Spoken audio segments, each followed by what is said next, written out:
عزیز طلباء السلام علیکم ورحمۃ اللہ وبرکاتہ۔ خیریت سے ہوں گے آپ؟ اللہ تعالیٰ آپ سب کو خیر و عافیت سے رکھے۔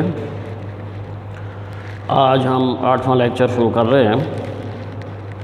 سورۃ الاحزاب کی آیات 35 سے لے کر 37 تک بامحاورہ ترجمہ اور الفاظ معنی ہوں گے، اور اس کے ساتھ ساتھ مشق بھی ہم حل کریں گے، مشق کے کویشچن آنسر اور مشق کی آیات کا ترجمہ حل کریں گے انشاءاللہ تعالی۔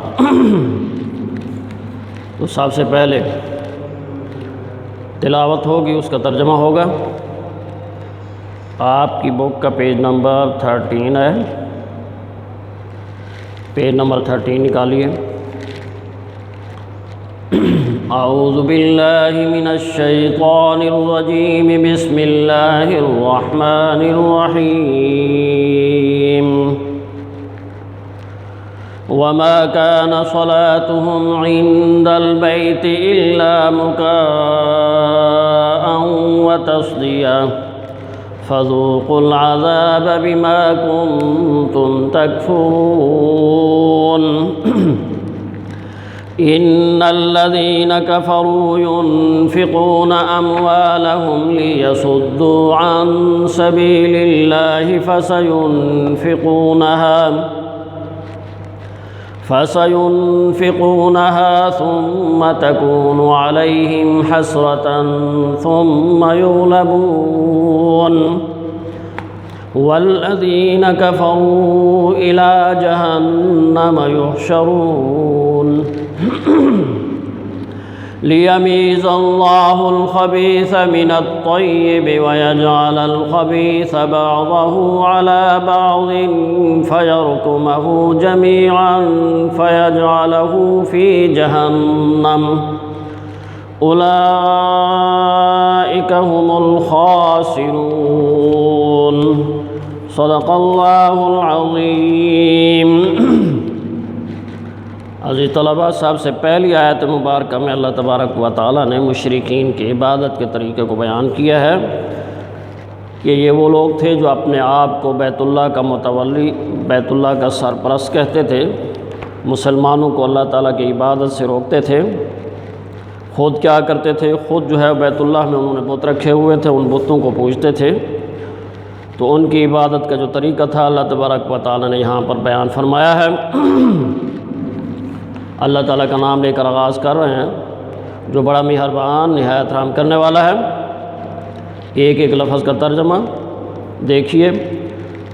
وا اور ما نہیں، کانا ہے، صلاتہم ان کی نماز، صلات نماز کو کہتے ہیں۔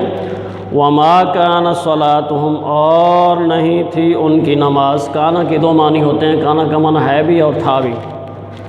وما کان صلاتہم اور نہیں تھی ان کی نماز عند البیت، بیت اللہ کے نزدیک۔ البیت، بیت کے لفظی معنی گھر کے ہوتے ہیں، لیکن اس کے ساتھ جب ال لگ گیا الف لام تو خاص گھر مراد ہے، اور وہ اللہ تعالیٰ کا گھر ہے مسجد الحرام۔ عند البیت اللہ تعالیٰ کے گھر کے نزدیک۔ وما کان صلاتہم عند البیت اور بیت اللہ کے نزدیک ان کی نماز نہ تھی الا مگر مکاءً سیٹیاں، و تصدیتاً اور تالیاں۔ مکاء سیٹیوں کو کہتے ہیں، اور تصدیتاً، تصدیتاً کا لفظ تا سے شروع ہو رہا ہے اور اردو میں بھی تا سے شروع ہوتا ہے۔ تصدیتاً تالیاں۔ یہاں تک پہلا جملہ کمپلیٹ ہو گیا، و تصدیتاً تک۔ وما کان صلاتہم عند البیت الا مکاءً و تصدیہ، اور ان لوگوں کی نماز خانہ کعبہ کے پاس سیٹیاں اور تالیاں بجانے کے سوا اور کچھ نہ تھی۔ تو یہ ان کی عبادت کا طریقہ تھا، وہ سیٹیاں بجایا کرتے تھے اور تالیاں بجایا کرتے تھے اور ننگے ہو کر طواف کیا کرتے تھے۔ اگلا جملہ فا پس ذوقوا، ذوقوا کا لفظ ذائقے سے ہے، اور ذائقے کا مطلب ہوتا ہے کسی چیز کو چکھنا۔ فذوقوا پس چکھو، العذاب عذاب، بما اس لیے کہ تم تھے تکفرون کفر کیا کرتے تھے۔ دوسرا جملہ یہاں تک ہے، فذوقوا العذاب بما کنتم تکفرون، جو تم کفر کیا کرتے تھے اب اس کے بدلے میں عذاب کا مزہ چکھو، یعنی غزوہ بدر میں شکست کی صورت میں، یہاں دنیا میں اللہ کے عذاب کا مزہ چکھو، اس لیے کہ تم لوگ مسلمانوں کو اللہ تعالیٰ کی عبادت سے روکتے تھے اور خود تم بتوں کو پوجا کیا کرتے تھے، بتوں کو پوجتے تھے، بتوں کی عبادت کیا کرتے تھے۔ یہ تمہارا کفر تھا۔ اس کفر کے بدلے میں آپ غزوہ بدر میں شکست کی صورت میں عذاب کا مزہ دنیا میں چکھو، آخرت میں تو ابھی ملنا ہی ہے۔ اگلی آیت مبارکہ، ان بے شک الذین وہ لوگ کفروا جو کافر ہیں، ینفقون خرچ کرتے ہیں، انفاق کا مطلب ہوتا ہے خرچ کرنا، ینفقون خرچ کرتے ہیں، اموالہم اپنے مال کی جمع ہے اموال، اموالہم اپنے مال، کیوں خرچ کرتے ہیں؟ اس کا مقصد کیا ہے؟ لیصدوا تاکہ روک دیں، عن سبیل اللہ اللہ کی راہ سے، تاکہ مسلمانوں کو اللہ کی راہ سے روک دیں۔ یہاں تک پہلا جملہ کمپلیٹ ہو گیا آیت مبارکہ کا، ان الذین کفروا ینفقون اموالہم لیصدوا عن سبیل اللہ، بے شک وہ لوگ جو کافر ہیں وہ اپنا مال اس لیے خرچ کرتے ہیں کہ لوگوں کو، مسلمانوں کو اللہ تعالیٰ کے راستے سے، اللہ تعالیٰ کی راہ سے، اللہ تعالیٰ کے دین سے روکیں۔ تو یہ کفار جو ہے وہ مال اس لیے خرچ کیا کرتے تھے کہ مسلمانوں کو اللہ تعالیٰ کے دین سے روکیں۔ جس طرح غزوہ بدر کے موقع پر انہوں نے اپنا بہت سا مال تجارت میں اس لیے لگایا تھا کہ اسے جو نفع ہوگا وہ مسلمانوں کو اللہ کے راہ سے، اللہ تعالیٰ کے دین سے روکنے کے لیے اور ان کے ساتھ جنگ کرنے کے لیے وہ خرچ کریں گے۔ اس مقصد کے لیے انہوں نے بہت سا پیسہ جو ہے وہ مال تجارت میں لگایا تھا، لیکن ان کا وہ پیسہ کسی کام نہ آیا۔ شکست کی صورت میں ان کا وہ سارا پیسہ ضائع ہو گیا۔ آگے دیکھیں، فَسَيُنْفِقُونَهَا، سو ابھی اور خرچ کریں گے، یہ تو خرچ جو کر چکے ہیں وہ کر چکے، اور بھی خرچ کریں گے۔ فَسَيُنْفِقُونَهَا، سو وہ ابھی خرچ اور کریں گے۔ یہاں تک دوسرا جملہ کمپلیٹ ہو گیا ہے، فَسَيُنْفِقُونَهَا، اس کا ترجمہ ہے سو ابھی اور خرچ کریں گے۔ اگلا جملہ ہے ثُمَّ تَكُونُ عَلَيْهِمْ حَسْرَةً، ثُمَّ پھر تَكُونُ ہوگا عَلَيْهِمْ ان کے لیے، ان پر حسرتاً افسوس کا باعث، حسرت کا باعث۔ ثُمَّ تَكُونُ عَلَيْهِمْ حَسْرَةً، جملہ یہاں تک کمپلیٹ ہو گیا ہے، مگر وہ خرچ کرنا ان کے لیے موجب افسوس ہوگا۔ جو خرچ کر چکے ہیں وہ بھی، اور جو ابھی اور خرچ کریں گے وہ سارا خرچ کرنا ان کے لیے افسوس کا باعث ہوگا، کیونکہ وہ ان کے کسی کام نہیں آئے گا۔ جس مقصد کے لیے خرچ کرتے ہیں ان کا وہ مقصد پورا نہیں ہوگا۔ اگلا جملہ ہے ثُمَّ يُغْلَبُونَ، ثُمَّ پھر يُغْلَبُونَ، وہ مغلوب ہو جائیں گے، ثُمَّ يُغْلَبُونَ پھر وہ مغلوب ہو جائیں گے، پھر وہ شکست کھا جائیں گے۔ جملہ یہاں تک کمپلیٹ ہو گیا ہے، ثُمَّ يُغْلَبُونَ پھر وہ مغلوب ہو جائیں گے، یعنی شکست کھا جائیں گے۔ جس طرح غزوہ بدر میں اللہ تبارک و تعالیٰ نے ان کو شکست سے دوچار کیا، انہوں نے بہت سا مال مسلمانوں کو اللہ کے راستے سے روکنے کے لیے خرچ کیا، لیکن ان کا وہ مال ان کے کسی کام نہ آیا، وہ اپنے مقصد میں ناکام ہوئے اور پھر انہیں شکست بھی ہوئی۔ وَالَّذِينَ كَفَرُوا إِلَىٰ جَهَنَّمَ يُحْشَرُونَ، آخری جملہ ہے اس آیت مبارکہ کا، والذین، اور وہ لوگ، کفروا جو کافر ہیں، الی جہنم، جہنم کی طرف، یحشرون ان کو ہانکا جائے گا، ان کو اکٹھا کیا جائے گا۔ یحشرون کا لفظ جو ہے وہ حشر سے، اور حشر کا مطلب ہوتا ہے اکٹھا کرنا۔ میدان حشر کو بھی اسی لیے میدان حشر کہتے ہیں کہ وہاں سب لوگوں کو جمع کیا جائے گا۔ تو یحشرون کا مطلب ہے ہانکے جائیں گے، اکٹھے کیے جائیں گے۔ والذین کفروا الی جہنم یحشرون، اور کافر لوگ دوزخ کی طرف ہانکے جائیں گے۔ یہاں دنیا میں بھی ناکام ہوئے، ان کا مال ان کے کسی کام نہ آیا، اور آخرت میں اللہ تبارک و تعالیٰ ان کو دوزخ کی طرف ہانک کر لے جائیں گے، دوزخ کی طرف ان کو ہانکا جائے گا۔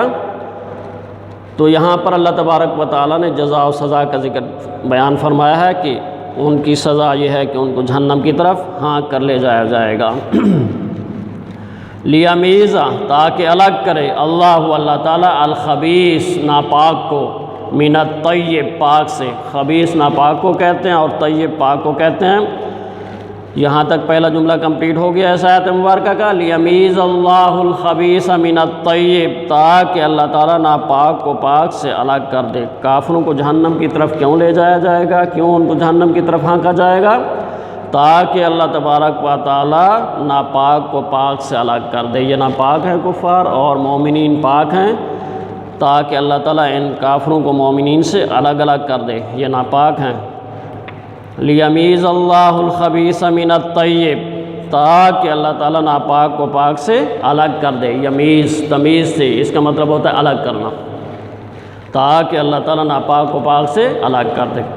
دوسرا جملہ وَيَجْعَلَ، اور کر دے الخبیث ناپاک کو، بعض کو، علی بعض ان بعض پر، ایک دوسرے پر، فَيَرْكُمَهُ، پھر اس کا ڈھیر بنا دے، جمیعاً سب کا، جمیعاً تک جملہ کمپلیٹ ہو گیا ہے۔ دوسرا وَيَجْعَلَ الْخَبِيثَ بَعْضَهُ عَلَى بَعْضٍ فَيَرْكُمَهُ جَمِيعًا، اور ناپاک کو ایک دوسرے پر رکھ کر ایک ڈھیر بنا دے، جمیعاً سب کا۔ پھر اگلا جملہ ہے فَيَجْعَلَهُ، پھر اس کو ڈال دے، فی جہنم، جہنم میں، یہاں تک جملہ کمپلیٹ ہو گیا۔ تیسرا فَيَجْعَلَهُ فی جہنم، پھر اس کو، اس سارے ڈھیر کو جہنم میں ڈال دے۔ اور آخری جملہ ہے اس آیت مبارکہ کا اولئک ھم الخاسرون، یہی لوگ نقصان اٹھانے والے ہیں، خسارہ پانے والے ہیں۔ اولئک، یہی، ہم وہ، الخاسرون، خسارہ پانے والے، نقصان اٹھانے والے۔ اولئک ھم الخاسرون، در حقیقت یہی لوگ نقصان اٹھانے والے ہیں۔ جیسے گھر کی صفائی کرتے ہوئے ہم ناکارہ اور کارآمد چیزوں کو الگ الگ کر لیتے ہیں، اور پھر جو ناکارہ چیزیں ہوتی ہیں ان سب کو اکٹھا کر کے کوڑے کے ڈھیر پر ڈال دیا جاتا ہے، اسی طرح ان کو بھی اکٹھا کر کے جہنم میں ایک ڈھیر بنا کر ڈال دیا جائے گا، تاکہ ناپاک ہیں اور یہ پاک لوگوں سے الگ ہو جائیں۔ تو یہ لوگ نقصان اٹھانے والے ہیں۔ جس طرح جنگ بدر میں کفار کے بڑے بڑے سردار جہنم واصل ہوئے، انہوں نے یہاں دنیا میں نقصان اٹھایا، اسی طرح آخرت میں بھی یہ نقصان اٹھانے والے ہیں۔ عزیز طلبہ، اس کے بعد ہیں الکلمات التراکیب۔ تو پہلا لفظ ہے یثبت، بورڈ پہ دیکھیے، یثبت، وہ قید کرے، مکاءً، سیٹیاں، فیرکمہ، وہ اسے جمع کرے، اساطیر الاولین، پہلوں کی کہانیاں، یعنی پہلے لوگوں کے قصے اور کہانیاں قرآن پاک کے بارے میں مشرکین کہا کرتے تھے، اور تصدیتاً، تالیاں۔ تو یہ الفاظ معنی ہیں۔ اس کے بعد التمارین ہیں۔ سب سے پہلا کویسچن یہ ہے کہ اس سبق میں تقویٰ کے کیا انعامات بیان ہوئے ہیں؟ تو تقویٰ کے 3 انعامات بیان ہوئے ہیں۔ نمبر 1، فرقان کی نعمت، یعنی اللہ تبارک و تعالی جو اس سے ڈرے گا، تقوی اختیار کرے گا، اس کے دل میں اس طرح کی صلاحیت پیدا کر دیں گے کہ اس کو پتہ چل جائے گا کہ حق کیا ہے اور باطل کیا ہے، سچ کیا ہے اور جھوٹ کیا ہے، اچھائی کیا ہے اور برائی کیا ہے۔ اس کو فرقان کی نعمت کہتے ہیں۔ اور دوسری نعمت کیا ہوگی؟ دوسری نعمت ہوگی کفارہ سیئات، یعنی برائیوں کا مٹا دینا، اللہ تعالیٰ اس کی برائیاں مٹا دیں گے۔ اور تیسرا انعام کیا ہوگا؟ مغفرت، یعنی اللہ تعالیٰ گناہوں کو بخش دیں گے۔ تو یہ 3 طرح کے تقویٰ کے انعامات بیان کیے گئے ہیں۔ جو تقوی اختیار کریں گے اللہ تبارک و تعالیٰ ان کو یہ 3 طرح کی نعمتیں عطا فرمائیں گے، 3 طرح کے انعامات عطا فرمائیں گے۔ دوسرا کویسچن ہے کہ وَإِذْ يَمْكُرُ بِكَ الَّذِينَ كَفَرُوا، میں کس واقعے کی طرف اشارہ ہے؟ آیت مبارکہ کا حصہ ہے کہ اس وقت کو یاد کیجئے جب کافر آپ کے خلاف چال چل رہے تھے۔ تو ہجرت کے واقعے کی طرف اشارہ ہے۔ کفار نے دار الندوہ میں، دار الندوہ ان کا میٹنگ ہال تھا جہاں وہ میٹنگ کیا کرتے تھے مسلمانوں کے خلاف، اس کو کہتے ہیں دار الندوہ۔ دار الندوہ میں کفار نے مل کر نبی اکرم صلی اللہ علیہ وسلم کے خلاف مشورہ کیا کہ آپ کے ساتھ جو ہے وہ کیا کرنا چاہیے۔ تو کچھ لوگوں نے کہا کہ آپ کو یا تو قید کر دیں، کیونکہ جب آپ قید ہو جائیں گے، لوگوں سے آپ کا رابطہ نہیں رہے گا، تو اس طرح اسلام کا پیغام لوگوں تک نہیں پہنچے گا۔ کسی نے کہا کہ نہیں، قید نہ کریں بلکہ ان کو جو ہے وہ جلا وطن کر دیں، مکہ سے نکال دیں۔ مکہ سے جب نکل جائیں گے تو مکہ کے لوگوں سے رابطہ نہیں ہوگا، اس طرح لوگ جو ہے وہ مسلمان نہیں ہوں گے۔ ابو جہل نے یہ مشورہ دیا کہ نہیں، ان کو جو ہے وہ نعوذ باللہ قتل کر دیں، شہید کر دیں۔ تو اس مقصد کے لیے پھر انہوں نے ایک رات کا انتخاب کیا اور عرب کے پورے قبائل میں سے بہادر نوجوانوں کا انتخاب کیا کہ یہ بہادر نوجوان تلوار لیے ہوئے نبی اکرم صلی اللہ علیہ وسلم کے گھر کا محاصرہ کر کے کھڑے تھے۔ اللہ تبارک و تعالیٰ نے نبی اکرم صلی اللہ علیہ وسلم کو بتا دیا اور آپ کو اللہ تبارک و تعالیٰ نے ہجرت کا حکم دے دیا۔ جب یہ نوجوان تلواریں ہاتھ میں لیے ہوئے اور رات کو نبی اکرم صلی اللہ علیہ وسلم کے گھر کا محاصرہ کر کے کھڑے تھے تو آپ صلی اللہ علیہ وسلم سورہ یاسین کی تلاوت کرتے ہوئے ان کے محاصرے کے اندر سے چلے گئے۔ یہ لوگ آپ کو دیکھ ہی نہ سکے، اللہ تعالیٰ نے ان کی آنکھوں کے سامنے پردے ڈال دیے۔ نبی اکرم صلی اللہ علیہ وسلم محاصرہ توڑتے ہوئے حضرت ابوبکر رضی اللہ تعالیٰ عنہ کے گھر گئے اور پھر وہاں سے آپ نے ہجرت فرمائی۔ تو اسی واقعے کی طرف اشارہ ہے، وَإِذْ يَمْكُرُ بِكَ الَّذِينَ كَفَرُوا، کہ اس وقت کو یاد کیجئے جب کافر آپ کے خلاف تدبیر کر رہے تھے، سازش کر رہے تھے کہ یا تو آپ کو قید کر دیں یا آپ کو جلا وطن کر دیں یا آپ کو نعوذ باللہ شہید کر دیں۔ ادھر وہ منصوبہ تیار کر رہے تھے اور دوسری طرف اللہ تبارک و تعالیٰ بھی اپنی تدبیر کر رہا تھا، اور اللہ تعالیٰ بہترین تدبیر کرنے والا ہے۔ اور تیسرا کویسچن یہ ہے کہ کفار کے مطالبے کے باوجود اللہ تعالیٰ نے ان پر عذاب نازل نہ کیا، باوجود اس کے کہ انہوں نے مطالبہ کیا تھا کہ قرآن پاک اگر برحق ہے، سچا ہے، تو آسمان سے ہم پر عذاب نازل فرما، یا تو پتھروں کی بارش نازل فرما، یا پھر ہمیں اور دکھ دینے والا عذاب ہم پر مسلط فرما۔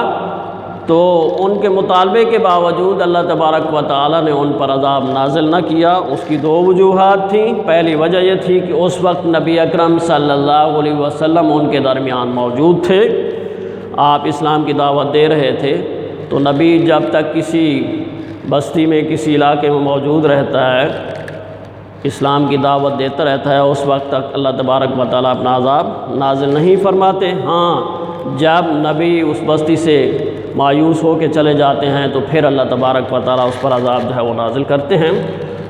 تو حضور صلی اللہ علیہ وسلم ان کے درمیان موجود تھے، اس لیے ان پر عذاب نازل نہ کیا۔ اور دوسری وجہ یہ تھی کہ استغفار کرنے والے لوگ بھی موجود تھے، مسلمان بھی موجود تھے جو استغفار کر رہے تھے، اور اس کے ساتھ ساتھ کچھ لوگ مسلمان ہو رہے تھے، اس لیے اللہ تبارک و تعالیٰ نے ان پر ان کے مطالبے کے باوجود عذاب نازل نہ فرمایا۔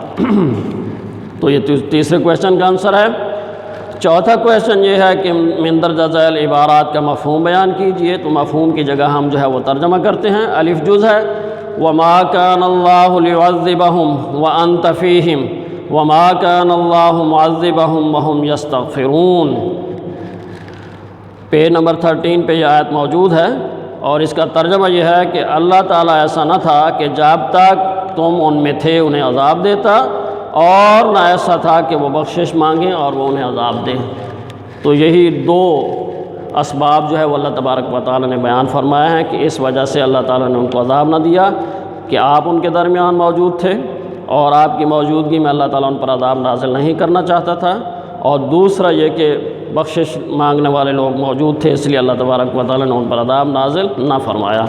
بے جز ہے ان الذین کفروا ينفقون اموالهم لیصدوا عن سبیل اللہ فسينفقونها ثم تکون علیہم حسرۃ ثم یغلبون۔ پیج نمبر 13 کے آخر پر بالکل، کہ یقیناً وہ لوگ جو کافر ہیں وہ اپنا مال اس مقصد کے لیے خرچ کرتے ہیں کہ لوگوں کو اللہ کی راہ سے روکیں، سو یہ وہ اپنا مال اور بھی خرچ کریں گے، مگر یہ خرچ کرنا ان کے لیے افسوس کا باعث ہوگا اور وہ مغلوب ہو جائیں گے۔ تو یہاں پر اللہ تبارک و تعالیٰ نے کفار کے بارے میں بیان فرمایا ہے کہ وہ اپنا مال مسلمانوں کو اللہ کے راستے سے روکنے کے لیے خرچ کرتے ہیں، لیکن ان کا یہ مقصد کبھی جو ہے وہ کامیاب نہیں ہوگا۔ یہ مال خرچ کرنا ان کے لیے افسوس کا باعث ہوگا، اس پر وہ کفِ افسوس ملتے رہ جائیں گے، پھر آخر کار شکست ان کے لیے شکست جو ہے وہ مقدر ہو چکی ہے، یہ شکست کھا جائیں گے۔ تو یہاں تک عزیز طلبہ آپ کا سبق جو ہے وہ آج کا کمپلیٹ ہو گیا ہے۔ تو اللہ تبارک و تعالیٰ نے یہاں پر مشرکین کی عبادت کا طریقہ بیان فرمایا ہے، اور دوسری بات یہ بیان فرمائی ہے کہ دین سے روکنے کے لیے جو مال خرچ کرتے ہیں وہ ان کے کسی کام نہ آئے گا۔ پھر جزا و سزا کا ذکر فرمایا ہے کہ پاک لوگوں کو ناپاک سے الگ کر دیا جائے گا، اور پھر ان ناپاکوں کو سب کو ایک ڈھیر بنا کر جہنم میں ڈال دیا جائے گا۔